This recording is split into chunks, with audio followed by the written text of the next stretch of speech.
నేను నూతనమైన కార్యాలు నేను చేయబోతున్నానని చెప్తున్నాడు.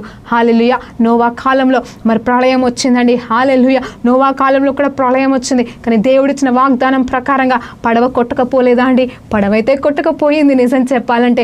హల్లెలూయా. పడవలో ఉన్న వారికి మాత్రం ఏమీ కాలే. ఇది గుర్తుంచుకోండి. హల్లెలూయా. తుఫాన్ వచ్చింది, పడవ కొట్టకపోయింది, ఉన్న స్థలంలో లేదు, ఎక్కడికో వెళ్ళింది. మన జీవితంలో కూడా మనం కొట్టకపోతామేమో, మనం వెళ్ళిపోతామేమో. ఇక్కడ పడవ కొట్టకపోలేదండి, పౌలు విషయంలో కొట్టకపోతుంది, నాశనం అయిపోతుంది. అసలు పడవ అనేది లేకుండా పోయిండొచ్చు లాస్ట్కి వచ్చేసరికి. కానీ పడవలో ఉన్న ఏ ఒక్కరికి కూడా ప్రాణ నష్టం కలగదు. ముందైతే పౌలు అలాగే చెప్పాడు, ఇదిగో ఇలా మనం చేస్తే మాత్రం మరి మనమందరం నాశనం అయిపోతాం అన్నప్పుడు వాళ్ళు వినలేదు. కానీ రెండోసారి దేవాది దేవుడు మాట్లాడినప్పుడు మరి ఆయన వెంటనే ఆ మాటని మరి వాళ్ళకి చెప్పినప్పుడు ఆ మాటని దేవుడు నెరవేర్చాడు. ఈరోజు నా జీవితంలో కూడా ఈరోజు మరి దేవుని బిడ్డగా ఈరోజు మీతోనే చెప్తున్నాను, మీరున్న పరిస్థితిలో మీరు మునగనే మునగరు, మీరు చావనే చావరు. మీ నెత్తి మీద ఒక్క వెంట్రుక కూడా పేరుకి వేయబడదండి. నేను చెప్తున్న మాటలు